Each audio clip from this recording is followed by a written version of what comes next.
কোনো এক শীতের সকালে হাতে এক কাপ চা নিয়ে বসে রয়েছে নিজের রুমের ব্যালকনিতে, আর সামনে রয়েছে সুদৃশ্যমান কাঞ্চনজঙ্ঘা। আর কি চাই বলুন, পুরো সকালটাই এরকম দৃশ্য দেখতে দেখতে কাটিয়ে দেওয়া যায়, তাই না?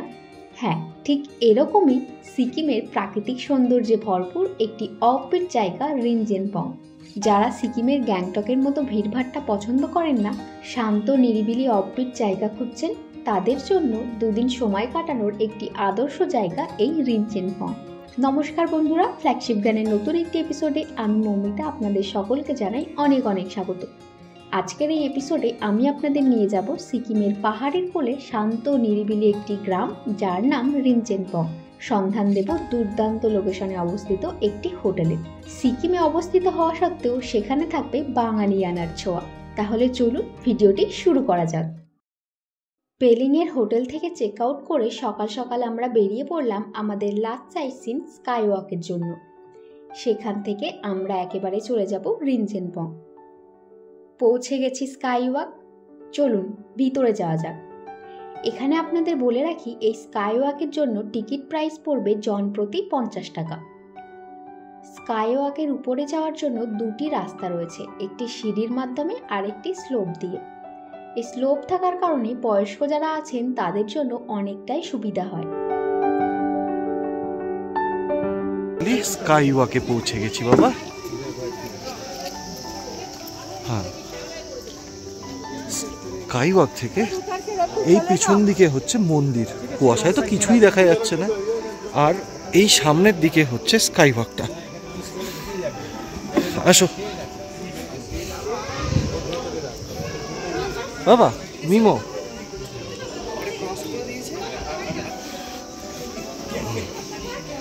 বাবা, আমরা স্কাই ওয়াকে যাচ্ছি।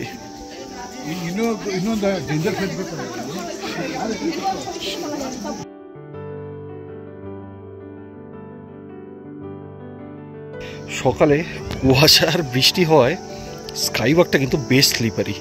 সবাই ভয়ে ভয়ে পা গুনে গুনে এগোচ্ছে, খালি পায়ে বেশ স্লিপ লাগছে। আর ওয়েদারটা সত্যি এত খারাপ যে বাইরে কিছুই দেখা যাচ্ছে না।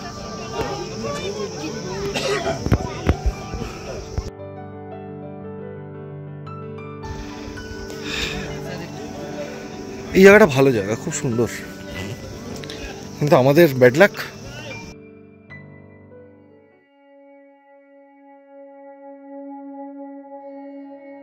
চলুন এবার মনস্ট্রিতে ওঠা যাক। নিচের থেকে তো কিছুই দেখা যাচ্ছে না, উপরে গিয়ে দেখি গৌতম বুদ্ধের দেখা পায় কিনা। চলুন। উপরে এসে কিছুক্ষণ অপেক্ষা করার পর ধীরে ধীরে মেঘ সরে যেতে থাকলো। ফাইনালি আমরা বুদ্ধদেবের দেখা পেলাম, আর আপনাদেরও দেখাতে পারলাম।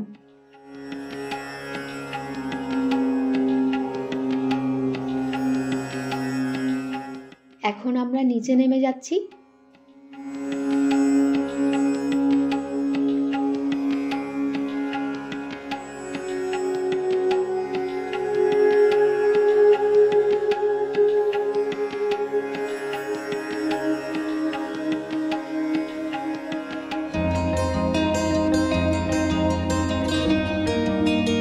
পেলিং স্কাই ওয়াক থেকে বেরিয়ে রিনচেনপং যাওয়ার রাস্তায় আমরা দেখতে পেলাম ছাঙ্গি ওয়াটারফলস। ভীষণই সুন্দর লাগছিল এই ওয়াটারফলসটিকে, যেন মনে হচ্ছে মেঘের মধ্যে থেকে নেমে আসছে এই সাদা জলরাশি। দারুণ লাগছে। ওয়াটারফলের সামনে দাঁড়িয়ে কিছু ফটো তুলে নিয়ে আবার এগিয়ে চললাম।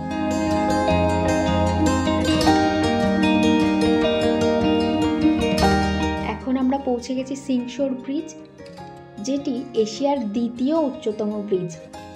এখানে গাড়ি পার্কিংয়ের জন্য লাগবে 50 টাকা পার গাড়ি।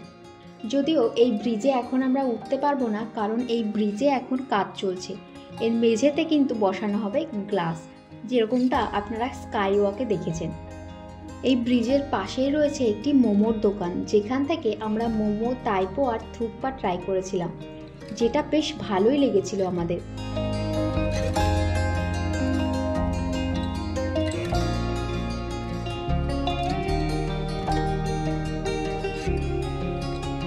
সিংশোর ব্রিজ থেকে আমরা এখন এগিয়ে চলেছি আমাদের প্রধান গন্তব্যের দিকে। পৌঁছে গেছি আমরা রিনচেনপং। এই হলো আমাদের হোটেল রয়্যাল দেয়াচেন। একেবারে পাহাড়ের কোলে এই হোটেলটি। চলুন প্রথমে আপনাদের রুমগুলো ঘুরিয়ে দেখাই। এসে গেছি রুমে। এই হচ্ছে আমাদের রুম। বেশ বড় রুমটা, খুব সুন্দর করে সাজানো গোছানো।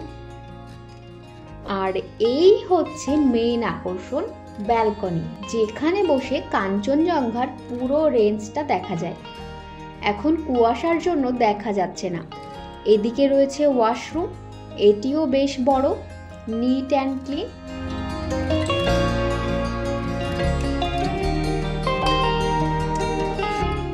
এটা হলো রয়্যাল দেওয়াচেনের রুম, যেটা আমাদের রয়েছে। বাহ, একটা ছোট্ট টেবিল, বসার জায়গা, এদিকে আয়না, আর এই পাশে মৌ আর মিমো দুজনেই খেলছে। গিয়ে গেলে এখানে একটা কাভার্ড আছে, দুটো ব্ল্যাঙ্কেট রয়েছে, আর কাভারটা বেশ খানিকটা স্পেশিয়াসই বলতে পারেন। হ্যাঁ, লম্বা না হলেও জায়গা বেশ আছে, ব্যাগটা টুকটাক রাখা যেতে পারে। আর ইনফ্যাক্ট কাভারের ছাদটাকেও ব্যাগ রাখার জন্য ব্যবহার করা যেতেই পারে। বেডটা হচ্ছে queen size bed, king size না, বাট তাও বেশ বড়। কুইন সাইজ বেড, অসুবিধার কোনো কারণ নেই, দুজন আরাম করে থাকতে পারে এই রুমটিতে। এবার চলুন ওয়াশরুমটা দেখি। ওয়াশরুমটাও বেশ সুন্দর, পাশে জানলা, গিজার রয়েছে, ওয়েস্টার্ন কোমোড, ওয়াশ বেসিন, এই পাশে আয়না, আর বসার জন্য একটা টুল, বাকেট, শাওয়ার, মোটামুটি যা যা বেসিক জিনিস তা সবই রয়েছে, খারাপ নয়। আর ইন্টারেস্টিং হচ্ছে এই হোটেলের সব রুমগুলোই কিন্তু ভিউ রুম, আর ভিউটা দেখলে আপনার কিন্তু মন ভরে যেতে বাধ্য।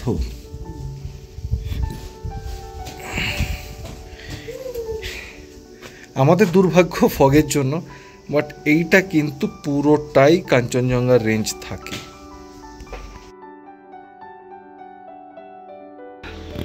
মিমো এখন সাবানটাকে পেয়ে কি আনন্দ তার, ওটাকে কি করবে বুঝে উঠতে পারছে না। এবার মায়ের কাছে যাচ্ছে সাবান দিতে।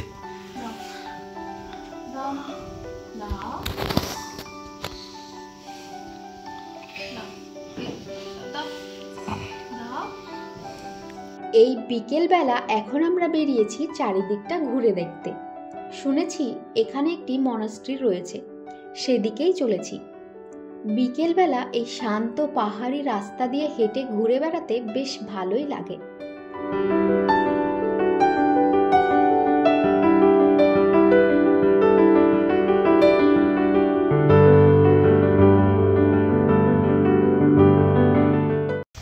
এখানে প্রচুর বাঙালি হোটেল, হোটেল প্যানোরামা হিলস, পাহাড় চূড়ায় বাঙালিয়ানা।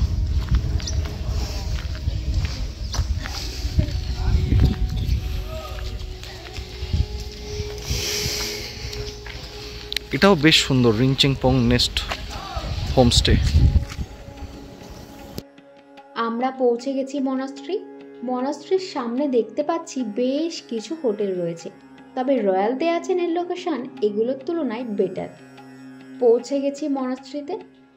এটাই হলো এন্ট্রান্স। এখন কাজ চলছে, ভিতরে হয়তো প্রবেশ করতে পারবো না। চলুন আপনাদের বাইরে থেকে ঘুরিয়ে নিয়ে আসি। মনাস্ট্রিটা কিন্তু বেশ বড়, আর সামনে থেকে কিন্তু দারুণ দেখতে লাগছে। এইটা হলো রিংচেংপং মোনাস্ট্রি।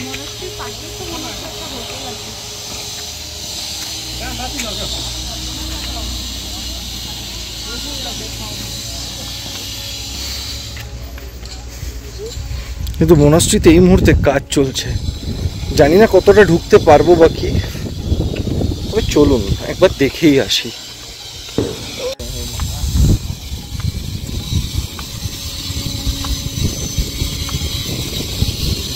এই যে মিমো ডগি দেখতেই ব্যস্ত।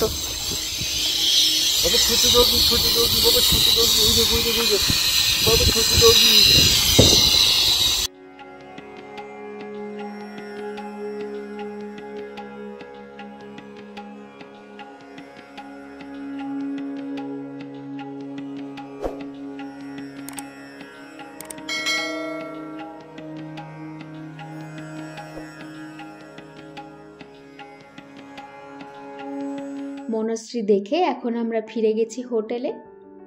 টুনি দিয়ে হোটেলটিকে খুব সুন্দর করে সাজিয়েছে। নমস্কার সবাই, তো আমাদের এখানে আমরা রয়েছি হোটেল রয়্যাল দেওয়াচেন রিনচেংপংয়ে। আর এখানে রয়েছেন আমাদের সাথে শানু দিন্দা, ইনি হচ্ছেন ওনার এই হোটেলের। তো আগে একটা জিনিস বলে রাখি, উনি একদমই বাঙালি, কিন্তু মজার জিনিস এখানে তো সিকিমে কেউ হোটেল বা কোনো প্রপার্টি কিনতে পারে না, তো ওইভাবে লিজে নিয়েই চলে। এবং উনি লং টার্ম ধরে 16 সাল থেকে আশা করি রয়েছেন এখানে। তো একটা জিনিস জাস্ট জানা ছিল, আপনাদের এই হোটেলে বুকিং করতে গেলে কতদিন আগে বুকিং করলে মোটামুটি অ্যাভেলেবিলিটি পাওয়া যায়? মিনিমাম স্যার 20 দিন 25 দিন। হ্যাঁ, মানে একটা 1 মাস বা তার আগে হলে অ্যাসিওরেন্স থাকে। আচ্ছা, আর এইখানে মানে কীরকম কি চার্জেস আছে? ধরুন এখানে মানে একটা এস্টিমেটেড ভাড়া কীরকম থাকে, মানে যদি ধরুন কেউ ফুল এএপি প্যাকেজেই গেল, কারণ যারা আসবে নর্মালি এএপি প্যাকেজটাই প্রেফার করে বা এমএপি, এই দুটোই, তো এতে কীরকম চার্জেস থাকতে পারে? মানে এখানে কি রুম হিসাবে না পার ডে পার হেড হিসাবেই থাকে? যখন পার ডে পার পার্সন হিসেবে থাকে, যেটা হচ্ছে ফুড অ্যান্ড লজিং যেটা থাকে সেটা হচ্ছে পার পার্সন হিসেবে হয়ে থাকে। ধরুন আপনি একটা রুমে তো ডবল শেয়ারিং হলে সেক্ষেত্রে এক ধরনের রুম রেট হয়ে থাকে, এবং একটা রুমে 3 জন ট্রিপল শেয়ারিং হলে সেক্ষেত্রে আরেকটা রেট হয়ে থাকে। যেটা হচ্ছে যে আপনার ডবল শেয়ারিং হয় সেটা হচ্ছে আপনার breakfast, lunch, evening snacks and dinner, ওটা নিয়ে হচ্ছে আপনার পার হেড পার ডে হচ্ছে 1200 টাকা, 1100 টাকা, 1200 টাকার মধ্যে দিয়ে থাকে। ওকে, তো মোটামুটি একটা রাফ এস্টিমেট বললে আমি 1000 থেকে 1500 ধরতে পারি, কারণ সিজনের উপর ডিপেন্ড করে, অনেক কিছু থাকে, কে যায়নি, মোটামুটি 1000 থেকে 1500-র মধ্যে একটা থাকে। আরেকটা হচ্ছে যে আপনাদের সাথে তো ডাইরেক্ট কন্ট্যাক্ট করেও করা যায়, আপনার নাম্বার আমি স্ক্রিনে দিয়ে দিচ্ছি। আরেকটা জিনিস হচ্ছে যে আমাদের ধরুন কেউ রিনচেংপংই টার্গেট করে আসবে, নর্মালি কী হয় সবাই পেলিং আসে, রাবাংলা আসে, সাথে রিনচেংপং ঘুরছে, কিন্তু এটাকে যদি কেউ বেস করে আসতে চায়, ধরুন এনজিপিতে নামলো, আপনারা কি পিক অ্যান্ড ড্রপ অ্যারেঞ্জ করে দিতে পারেন? পিক আপ ড্রপ সব কিছু করে থাকি, ঠিক আছে। টোটাল প্যাকেজটাও আমরা করে থাকি, যেটা ধরুন আপনার যদি 3 দিনের প্রোগ্রাম থাকে, আপনাকে এনজিপি থেকে পিক আপ করে ও রিনচেংপং নিয়ে এসে পরের দিন আপনি কোথায় যাবেন, ধরুন উত্তরে যদি যান, উত্তরে সাইটসিং, উত্তরে Titanic view point, Tenzing Hillary park, Singshore bridge, Dentam valley and Chayatal দেখে আবার হোটেলে আপনারা ব্যাক করে আসতে পারেন। ওকে, 2 দিন হয়ে গেল, 3 দিন যেটা হয় এখান থেকেও আপনারা যে পেলিং সাইটসিংও করতে পারবেন, থেকে কাঞ্চনজঙ্ঘা ওয়াটারফল, স্কাই ওয়াক সব কিছু করে আবার রিনচেংপং আপনারা রিটার্ন আসতে পারেন। পরের দিন যেটা হয়ে থাকে সেটা হচ্ছে যে আপনার এখান থেকে আফটার ব্রেকফাস্ট নামচি 4 ধাম করে এনজিপি ক্লাব। ওকে, আচ্ছা, তাহলে তো খুবই সুন্দর, মানে আপনাদের সাথে ডাইরেক্ট কন্ট্যাক্ট করেও সবটা করে নেওয়া যায়। আমার তো মনে হয় ওটাই বোধহয় বেটার, কারণ দেখুন সবাই আমরা বাঙালিরা একটু বাজেট ওরিয়েন্টেড চেষ্টা করি, তো সেই জায়গায় তো খুবই ভালো। আর আমি একটা জিনিস দেখলাম আপনাদের এখানে আসার পর থেকে সার্ভিস খুব সুন্দর, ফোন করলে সাথে সাথে চলে যাচ্ছেন, আমার রুমে জলও দিয়ে আসলেন, খুব সুবিধা, মানে খুব সুন্দর সার্ভিস। আর সাথে সাথে আপনাদের সার্ভিস বলতে গেলে মানে এখানে যেগুলো রয়েছে, আপনাদের নিজস্ব রেস্টুরেন্ট রয়েছে, নিজস্ব রেস্টুরেন্ট রয়েছে, আর আপনাদের বোধহয় বারও রয়েছে নিজস্ব, ক্যারোকে মিউজিক রয়েছে, বনফায়ারের ব্যবস্থা রয়েছে। আচ্ছা, তাহলে তো সবই রয়েছে মোটামুটি। একটা জিনিস বিশেষ গুরুত্বপূর্ণ, যেটা হচ্ছে আপনি হোটেলের ইন থেকে চেক আউট পর্যন্ত টোটালটাই হচ্ছে আপনি 24 আওয়ার সিসি ফুটেজের আন্ডারে থাকবেন। হ্যাঁ, তাহলে তো সেফটি সিকিউরিটিও খুব ভালো। যাক, ঠিক আছে, ধন্যবাদ শানুবাবু। এখন আমরা এসে গেছি ডিনার করতে। আমাকে দেখে বুঝতেই পারছেন ঠান্ডা কিন্তু বেশ ভালোই আছে। চলে এসেছে আমাদের ডিনার। আগেই বলেছিলাম বাঙালিয়ানার ছোঁয়া রয়েছে, সেই মতো এসে গেছে স্যালাড, যেটা খুব সুন্দর করে ডেকোরেশন করে সার্ভ করেছেন। আর রয়েছে ডাল, আলু পটলের তরকারি। সত্যি পাহাড়ে এসে ভাবিনি যে পটলের তরকারি পাবো। রয়েছে চিকেন আর পাঁপড়। বন্ধুরা কি বলবো, সব কটা রান্নাই কিন্তু ছিল দুর্দান্ত, খুবই টেস্টি।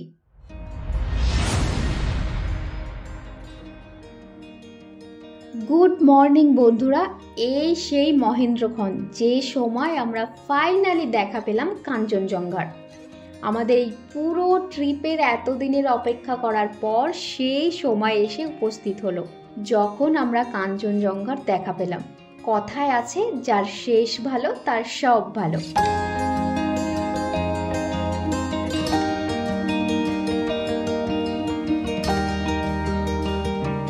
এটা ভেবে মন খারাপ হচ্ছে যে আজ আমাদের ট্রিপের শেষ দিন, আজ আমাদের ফিরে যেতে হবে এনজিপি। তাই আর কি চা হাতে নিয়ে বসে রয়েছি যতক্ষণ এই প্রাকৃতিক সৌন্দর্য উপভোগ করা যায়। মনে হচ্ছে আর একটা দিন থেকে গেলে ভালোই হতো। এখন এসে গেছি ব্রেকফাস্ট করতে। এখন আবার কাঞ্চনজঙ্ঘা মেঘে ঢেকে গেছে। আজকে সকালে আমাদের ব্রেকফাস্ট আলু তরকারি আর তার সাথে রুটি। আমরা রুটি বলেছিলাম, তো রুটিগুলো খুব সুন্দর ময়দার রুটি।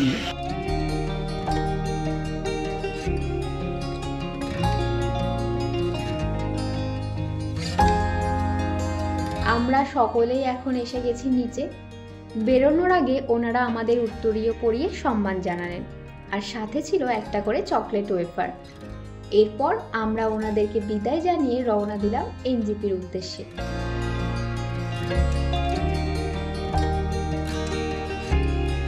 এই সেই রিনচেনপং মনাস্ট্রি। পাহাড়ি আঁকাবাঁকা রাস্তা দিয়ে ধীরে ধীরে আমরা এগিয়ে চললাম বাড়ির পথে। তো বন্ধুরা, এই ছিল আমাদের সাউথ ও ওয়েস্ট সিকিম ভ্রমণের জার্নি। এই পুরো জার্নিতে আমাদের কত টাকা কি খরচা হয়েছে সেই সব তথ্য নিয়ে আসবো পরের ভিডিওতে। আজকের ভিডিও এই অবধি। সবাই খুব ভালো থাকবেন, সুস্থ থাকবেন। ভিডিওটি ভালো লাগলে একটা লাইক করে দেবেন আর চ্যানেলটিকে সাবস্ক্রাইব করে রাখবেন পরবর্তী ভিডিওর নোটিফিকেশন সবার আগে পেতে। ধন্যবাদ।